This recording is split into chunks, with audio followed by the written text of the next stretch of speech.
8년 전 침몰하는 배 안에서 친구들이 죽어가는 것을 지켜봤던 아이들이 8년 후 오늘 서울 한복판에서 압사당하는 일이 일어났습니다. 이태원 참사로 숨진 희생자분들의 명복을 빌며 유가족 분들께 위로를 드립니다.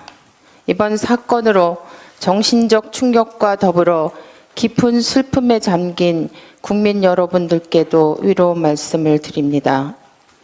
정부는 부상자 회복 지원과 희생자 장례 지원에 만전을 기하여 차질이 없도록 해야 하며 우리 당도 이에 적극 협조해 나갈 것입니다. 어제 참사 현장을 다녀왔습니다. 너무 좁고 너무 짧은 골목이었습니다.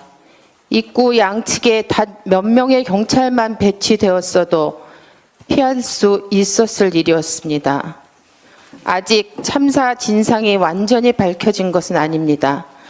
하지만 당일 예상되는 인파에 비해 경찰 인력이 너무 적게 배치되고 안전 대책이 부재했다는 지적이 곳곳에서 쏟아지고 있습니다. 그런데 사고 다음 날인 지난 30일 이상민 행안부 장관은 경찰이나 소방 인력을 미리 배치함으로써 해결될 수 있었던 문제는 아니었다며 책임 회피성 발언을 하고 서울 시내 곳곳에서 여러 가지 소요와 시위가 있어 이런 곳으로 경찰 경비 병력이 분산됐던 측면이 있었다며 책임 전가성 발언까지 했습니다. 이뿐 아닙니다. 이번 참사에 책임을 져야 하는 서울시도 용산구청도 사과는커녕 할 수 있는 건 다 했다는 발언 등으로 책임 회피에 혈안이 되어 있습니다. 참사로 인한 분노와 슬픔으로도 감당하기 어려운 국민에게 책임 당국자들의 구차한 행태가 불을 지르고 있습니다. 게다가 대통령실마저 법에 없어 경찰에게 권한이 없다며 책임 회피를 하는 장관 발언을 두둔해 주었습니다. 이는 법 작구에 매달려 책임을 회피하려는 법 맹신론자, 법 기술자의 얄팍한 태도에 다름 아닙니다. 평생 법 공부하고 법을 다루며 살아왔던 검찰 출신 대통령과 판사 출신 장관이 법은 최소한의 도덕이라는 것조차 이해하지 못하고 있다는 사실에 분노와 허탈감을 넘어 치가 떨립니다. 헌법 제34조도 재난 및 안전관리기본법 제4조도 재해를 예방하고 그 위험으로부터 국민을 보호할 의무를 국가에 부여하고 있습니다. 이태원 행사가 주체자가 없기 때문에 정부 책임이 면제되는 것이 아니라 바로 그 이유 때문에 안전대책에 대한 정부 책임이 더 크게 요구되는 것입니다. 국민은 국가로부터 안전을 보장받을 권리가 있기 때문입니다.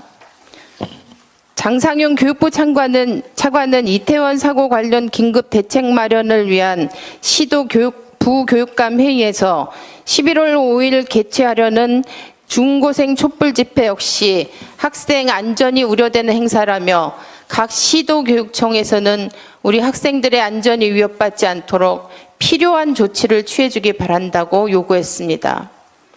이는 있지도 않은 봉사시간 부여 문구를 넣어 조작된 자료로 주최 측을 매도하고 공격했던 국민의힘 주장을 그대로 실행하는 것입니다. 아무리 국민의힘이 여당이라 하지만 교육부가 국민의힘 전담 용역센터로 전락해서는 안 되는 거 아닙니까? 필요한 조치 운운하는 것이야말로 비극적인 참사를 정치 도구로 활용하는 태도입니다. 지금은 먼저 부상자 치유하고 희생자를 애도하고 유가족을 위로하는 일에 만전을 기해야 합니다. 하지만 이후에는 이러한 참사가 다시는 일어나지 않게 무엇이 잘못됐고 무엇이 미비되었으며 누가 책임을 져야 하는지를 반드시 따져 그 책임을 물을 것입니다. 다시 한번 희생자 분들의 명복을 빕니다.